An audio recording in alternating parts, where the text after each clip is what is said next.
こんにちは、アカデミアの富代です。今日はサロンポピュラーベーシック35になります。今回はインナーカラーの V ラインボブをカットします。V ラインボブは基本のシンプルなスタイルです。このシンプルな V ラインボブをワンレングスに切るのは結構ベテランでも難しいです。今回はインナーカラーを入れているのでアウトラインにカラーが出てこないようにカットします。インナーカラーヘアを選んだ理由をカット後お話ししたいと思います。先に理由が知りたい人は後半部分に飛ばしてみてください。このチャンネルは世界各国の言語で見ることができます。YouTube の翻訳機能を使いご覧いただけます。では早速動画をご覧ください。今回はインナーカラーのヘアカットを行います。まずヘアカラー2回ブリーチしてブルーのヘアマニキュアで染めています。こめかみ付近から水平に近いブロッキングして入れました。本当はもう少し後ろ側は斜めのラインでポイントを落としても良いのですが、次にこのウィッグを使うためにこのように入れています。両サイド後ろもこのように入れています。インナーカラーを際立たせるために地毛の髪の色は黒に近い色を選んでいます。ブルーを選んだのはピンクよりショッキングではなく少し落ち着きがあり欧米人が好きなカラーだからです。しかし本来上の髪ももっと真っ黒にすると個性が出てきます。インナーカラーをする場合シンプルな髪型に合うと僕自身考えています。では早速カットしていきたいと思います。あらかじめこの辺邪魔なのでトップの毛先の余分な髪は粗切りしておきます。センターで分けて前上がりのボブにカットします。前上がりのワンレングスにカットする場合コームなど当てて前髪のバランスや長さのチェックをします。このくらいの前上がりにカットして前髪はこのぐらいとバランスをイメージします。鼻先を目安にしてこのぐらいの前上がりにカットします。はじめにこのように目安を見つけます。このように前髪と横の髪の長さのバランスが大切な場合はお客様も安心できるようにフロントサイドの長さからカットしていきます。では前頭部と後頭部を分けます。この目尻の上がったラインの少し下から斜めスライスでブロッキングします。鼻先からバックに向かって前上がりのイメージをつかんだら少し前に引き段差はつきますが前上がりのアウトラインを作ります。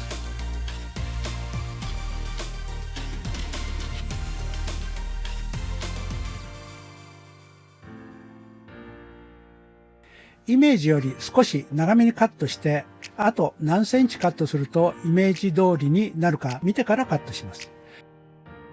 これで段差がついてしまったのですがグラデーションのカットラインの方が髪が揺れ動いた時にアウトラインが崩れにくい利点があります。次は下にガイドができましたので少し前に引き下のガイドより5ミリぐらい長めにカットします。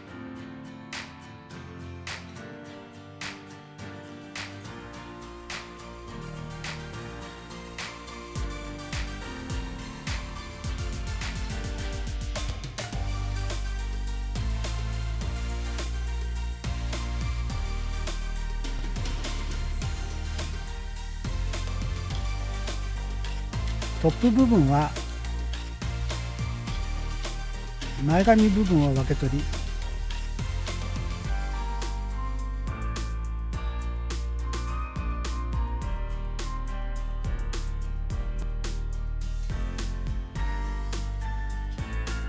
下のガイドに合わせてカットします。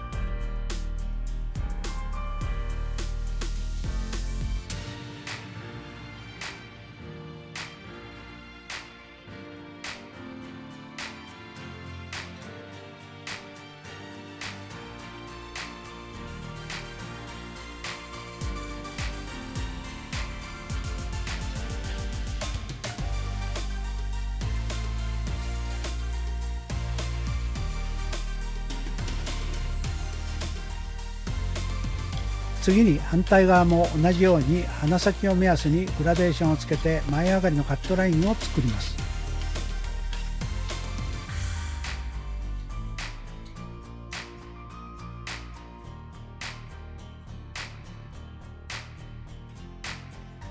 同じような位置の紙を取り出し、左右対称になっているかどうかチェックします。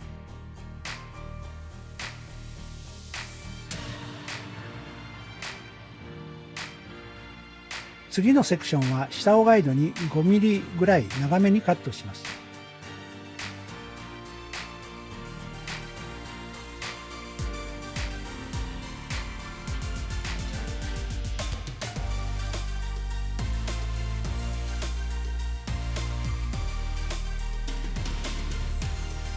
トップの紙は前髪部分を分け取り、下のガイドに合わせてカットします。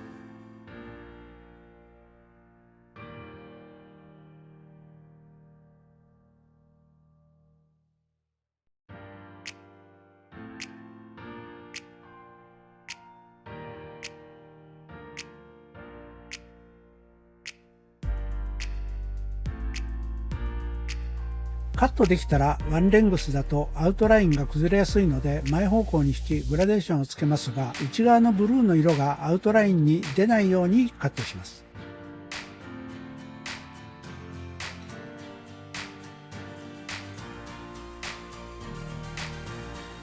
もちろん反対側も同じようにします。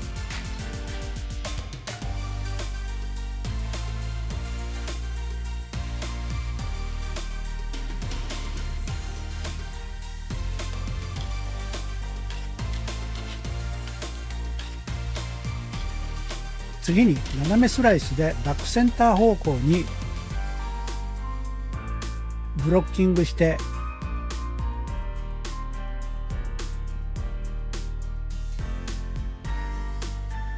ナチュラルシェイプでコームで押さえて V ラインにカットします。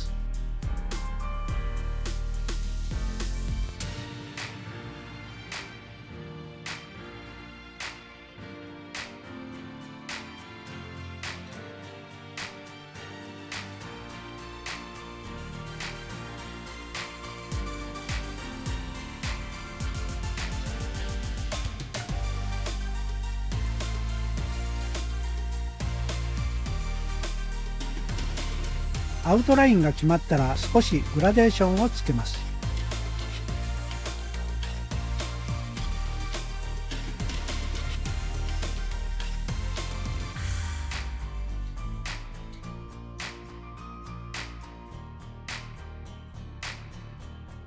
次のセクションは少し長めにカットします。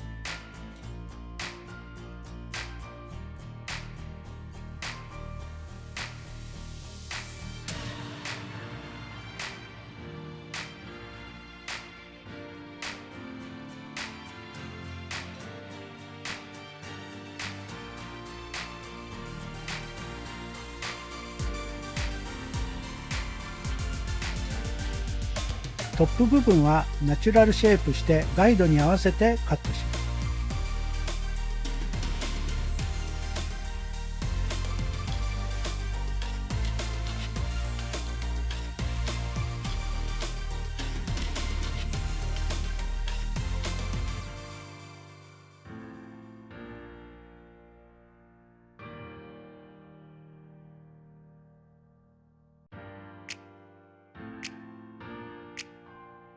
前髪は分け取っておきます。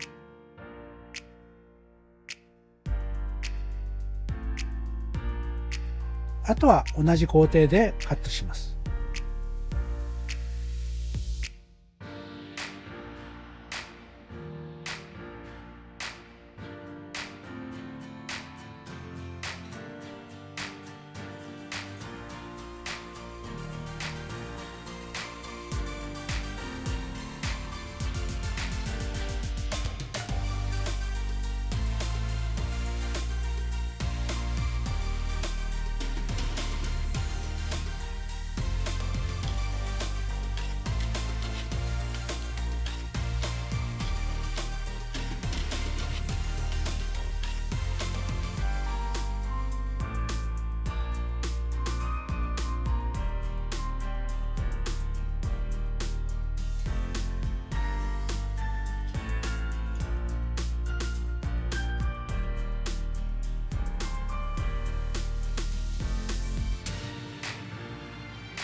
できましたらバックセクションに入ります。頭を少し前に倒し、この三つ襟のところを目安に分け取ります。はい、まず中心部から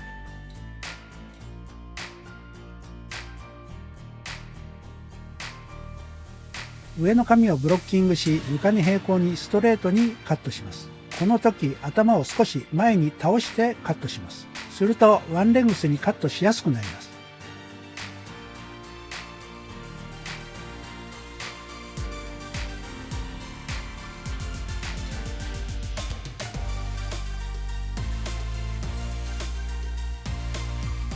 次の上の部分はナチュラルシェイプして下をガイドに少し長めにカットします。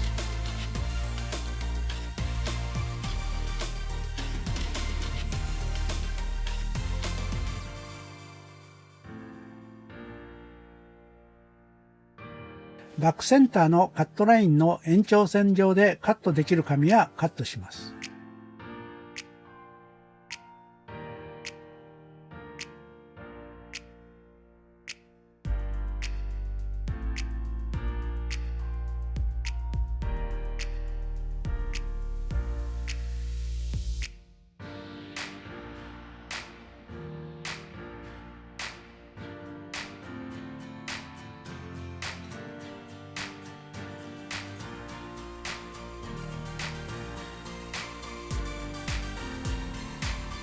カットができましたら、ワンレングスだとアウトラインが崩れやすいので、バックサイドも前方方向に少し引きグラデーションにカットします。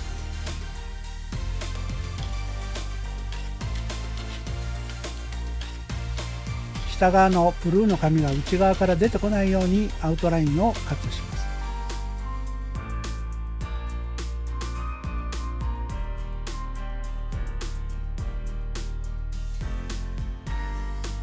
両サイドできましたらバックセンターで分けて、内側の髪が出てくるようにシェイプして内側の髪が短くなるようにチェックカットします。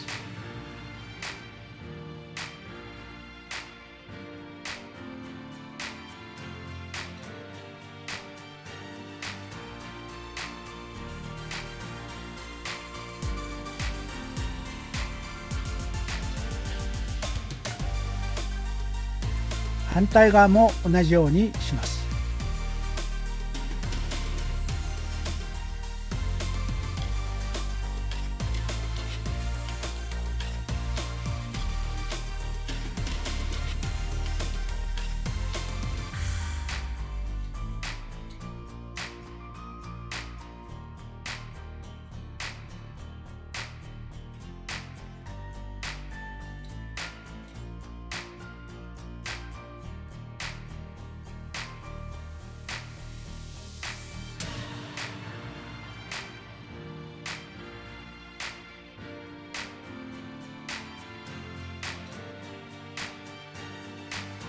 次に前髪をカットします。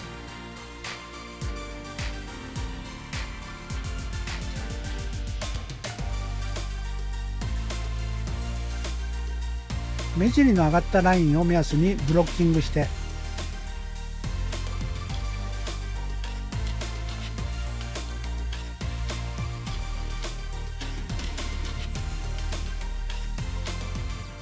センター部分を取り、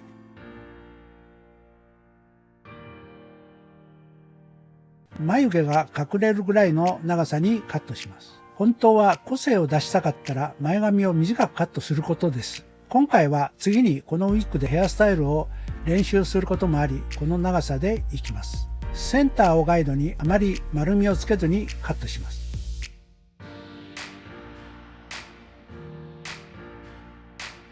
反対側もラインを見ながら両サイドフロント部分が同じように見えるようにカットします。前髪は左右髪の流れが違うので、ナチュラルシェイプして左右対称に見えるかどうか確認しながらカットします。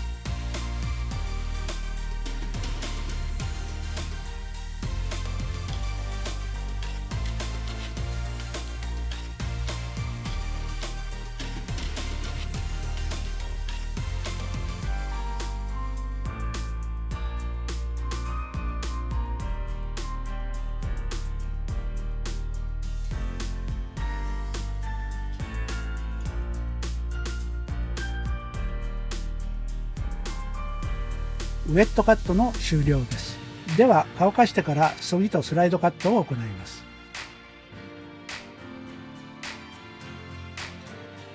紙が乾きましたのでそぎに入ります。まずドライの状態でアウトラインをチェックカットしていきます。特にフロントサイドが紙の厚みもありますので、必要でしたらトップの内側にそぎを入れます。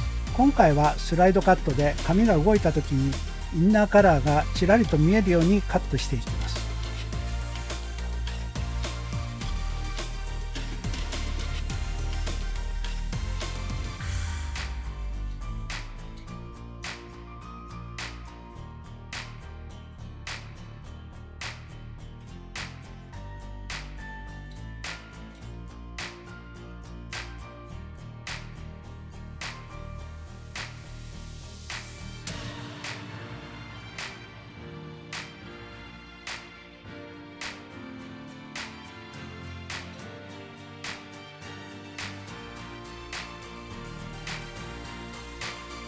反対側も同じようにスライドカットしてインナーカラーが少し見えるようにします。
バックセクションはすでに髪の毛が薄くインナーカラーが見えているのでスライドカットは必要ないでしょう。これでドライカットの終了になります。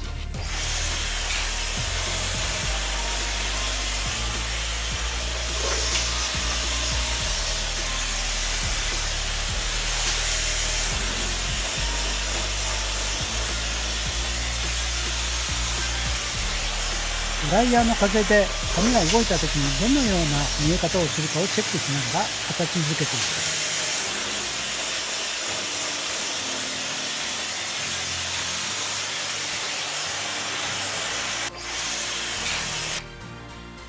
少しヘアオイルをつけて仕上げていきます。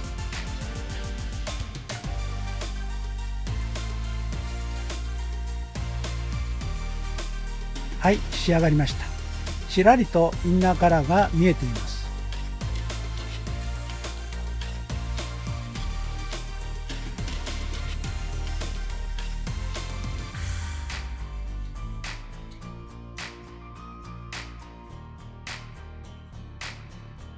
はい、仕上がりです。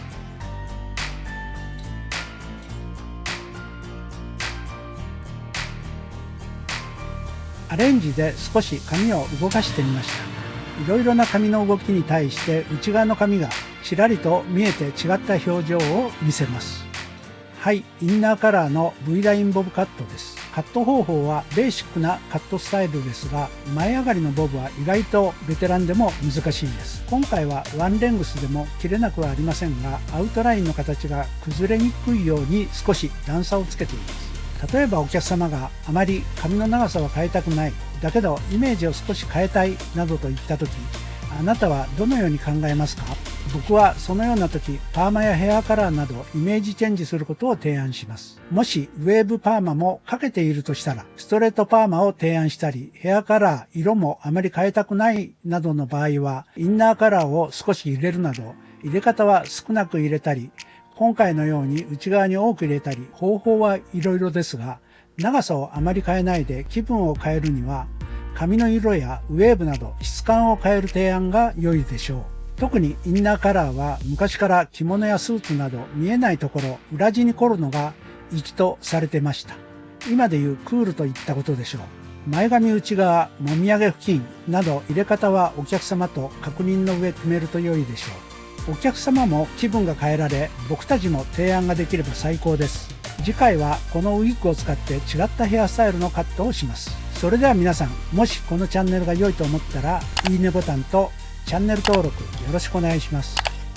また概要欄に過去動画も記載してますので、よかったらご覧ください。ご視聴ありがとうございます。さようなら。